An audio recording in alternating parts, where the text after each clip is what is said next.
నమస్తే మేడం. వచ్చేవారా నమస్తే. నమస్తే.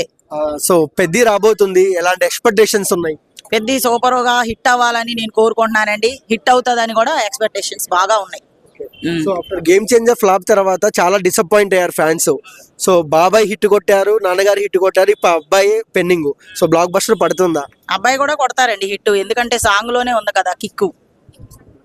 సో ఇంతవరకు చరణ్ గారు ఏ సినిమాకి చెప్పలేదు సినిమా బాగుంటుంది, బ్లాక్ బస్టర్ అవుతుందని. ఒక పెద్ద మూవీ రిలీజ్ కాకముందుకే ఒక ప్రెస్ మీట్ లో చెప్పారు సినిమా మామూలుగా ఉండదు, బుచ్చిబాబు చాలా కష్టపడుతున్నారు అన్నారు. సో దీనిపై మీ అభిప్రాయం ఏంటి? ఇప్పుడు చెప్పారంటే వాళ్ళు కష్టపడ్డారు కాబట్టి, చేశారు కాబట్టి ముందే వాళ్ళకి ఎక్స్పెక్టేషన్స్ ఉంటాయి కదా. నేను ఇలా చేశాను కాబట్టి మంచి హిట్ అవుతుంది, బ్లాక్ బస్టర్ అవుతుంది అన్నట్టుగా వాళ్ళకి అనిపించింది, అందుకే చెప్పారు. బుచ్చిబాబు గారు ఫస్ట్ సినిమాతోనే 100 కోట్లు కొట్టారు, ఈసారి పాన్ ఇండియా మార్క్ టచ్ చేస్తాడా?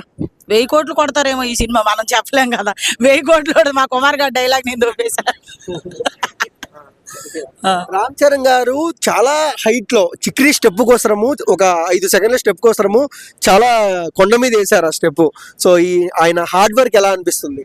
చాలా బాగుందండి. ఆయన ఇది ఒకటే కాదు, ఏ సినిమాలో చేసినా గానీ ప్రాణం పెట్టి డాన్స్ చేస్తారు. డాన్స్ విషయంలో ఆయన కొట్టలేరు ఎవరు కూడా.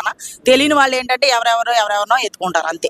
ఆయన చాలా బాగా డాన్స్ చేస్తారు. So film Nagar talk Shivanna గారి ఎపిసోడ్లు ఒక వీర లెవెల్లో వచ్చాయి, మామూలుగా ఉండవు థియేటర్ లో అంటున్నారు, ఇంటర్వెల్ తర్వాత అంటున్నారు కొంతమంది. సో దానికి మీరేమంటారు మేడం? సినిమా వచ్చే వరకు వెయిట్ చేద్దామండి, చూసిన తర్వాత మనమే కాగితాలు చింపి ఈసిరి సూపర్ హిట్ అని చెప్పొచ్చు. అది మేడం, బుచ్చిబాబు గారి కాస్టింగ్ మనం చూసుకున్నట్టయితే ఫస్ట్ సినిమాకే చాలా మంచి ఆర్టిస్టులను తీసుకున్నారు.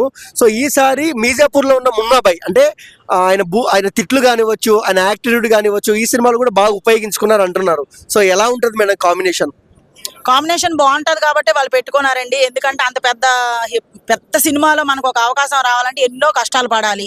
అయినా కానీ వాళ్ళు పెట్టుకున్నారంటే దానికి ఒక ఇది ఉండబట్టే కదా, వాళ్ళ బేస్మెంట్ ఏంటి అని తెలుసుకున్నారు కాబట్టి పెట్టుకున్నారు. సో హిట్ అవుతుందని నేను అనుకుంటున్నా.